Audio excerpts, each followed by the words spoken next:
I think there was a bit of an overpay for Jalen Brunson, but certainly he is a high level role player, verging on being a star type of player. Jalen Brunson is not a guy that's going to take you to the finals, but he is a guy that you could pair alongside. Just those three guys alone, all of a sudden makes it eye candy.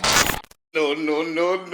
2 years ago, the New York Knicks returned to the NBA playoffs in astounding fashion. Trae Young literally had the fans of the New York Knicks losing their freaking minds at his antics. As a matter of fact, it was probably one of my favorite heel turns that I've ever seen in the entire NBA. So the reason I'm telling you this is, as a result, I am very invested in the New York Knicks becoming a contender again, or at least making it to the playoffs on a somewhat consistent basis. But as a result of this latest development, I guess we could say that they're way further from that end goal than we thought. And I'll tell you what I mean in just a sec, because this is really embarrassing. Before we get to the content, make sure you drop a like, subscribe, and turn on our notifications to help the channel grow. If you want shorter versions of this content, make sure you follow me on Instagram at TheFlightMike and on TikTok, which is also TheFlightMike. And now that we got all that out of the way, cue the intro.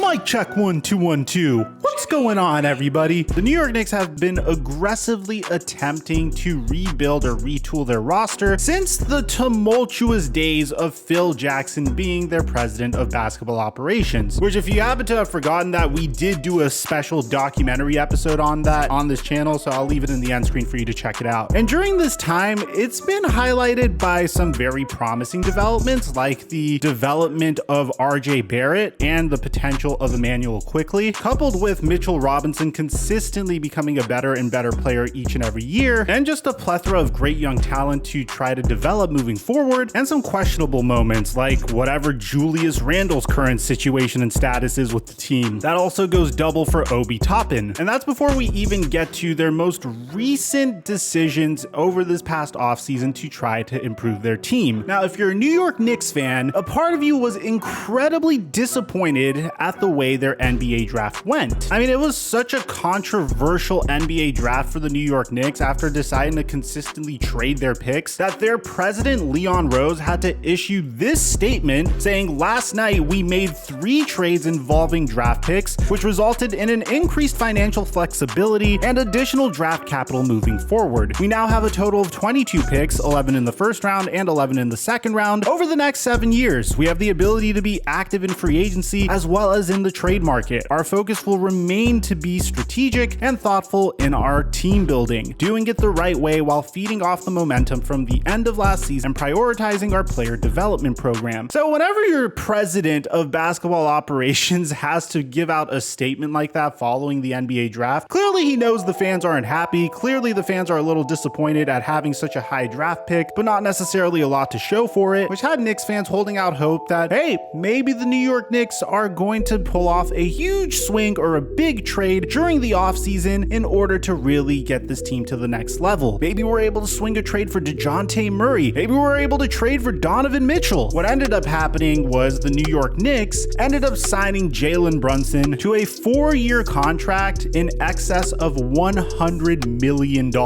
Now, I'm going to be honest, I think Jalen Brunson's a remarkable player. I don't necessarily know how this contract's going to look in the future. It could look like a great contract in a few years from now. It could look like a horrific contract. All I know is Jalen Brunson is a fantastic complementary piece in any team that is trying to build towards a contender. But obviously, if you're a New York Knicks fan and you're seeing all of these moves being made, all of these trades being made just so you could bring in Jalen Brunson, you're not necessarily going to be the happiest fan at this point. You're just going to have even more questions. All of this just to bring in Jalen Brunson? Was that really worth it? Well, as you guys know, as the NBA offseason progresses more and more, you're going to see more 4 rec league games that features top tier NBA talent. And this is a lot of fun because it gives you the opportunity to watch NBA players go up against regular guys and also just watch players work on their games overall, and Ben Simmons just magically being able to hit threes again. So this is where things get a little embarrassing for the New York Knicks. So new addition Jalen Brunson, Julius Randle, and Obi Toppin decided to team up with one another in a Pro-Am game, which is a great way for them to at least try to build some sort of chemistry, as Jalen Brunson is going to be their new teammate. And unfortunately for the New York Knicks, this didn't go as planned. As a matter of fact, Julius Randle, Obi Toppin, and Jalen Brunson didn't even go up against NBA players. They went up against dudes that had regular 9-to-5 jobs. And I think what's the most embarrassing about this is, I mean, take a look at this. Like, this one play in particular.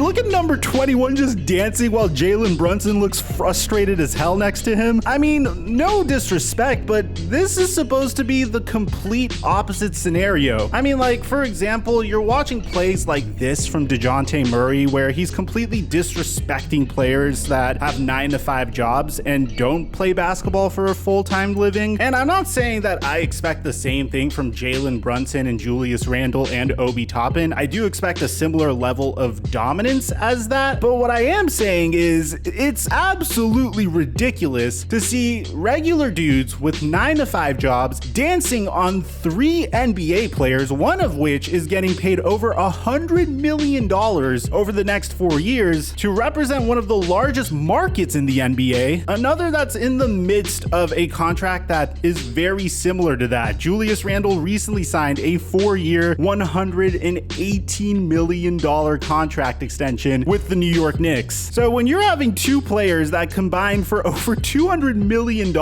in earnings, and these dudes are getting paid to play the game of basketball, and they're getting literally danced on by people that have regular 9-to-5 jobs, it is not a good look. But here's the kicker, it gets way worse than this. By the end of the game, take a look at this clip. Jalen Brunson, Obi Toppin, and Julius Randle lost by 13 freaking points to a team of dudes that don't play basketball for a living and just do it for fun. So what does this mean? It doesn't really mean anything if you're a New York Knicks fan. It's just something to be very frustrated and disappointed about. It's something for everyone to laugh at for sure, especially when you consider the amount that Jalen Brunson and Julius Randle are getting paid. This doesn't affect the New York Knicks trajectory moving forward. It just kind of is a slap in the face of fans that were hoping for a much different offseason once again, and all they got in return was Jalen Brunson getting paid over $100 million, and well, Julius Randle's in year 1 of his crazy contract extension. So let me know in the comment section down below what you guys think about this, man. If you're a New York Knicks fan, how do you feel about your team so far?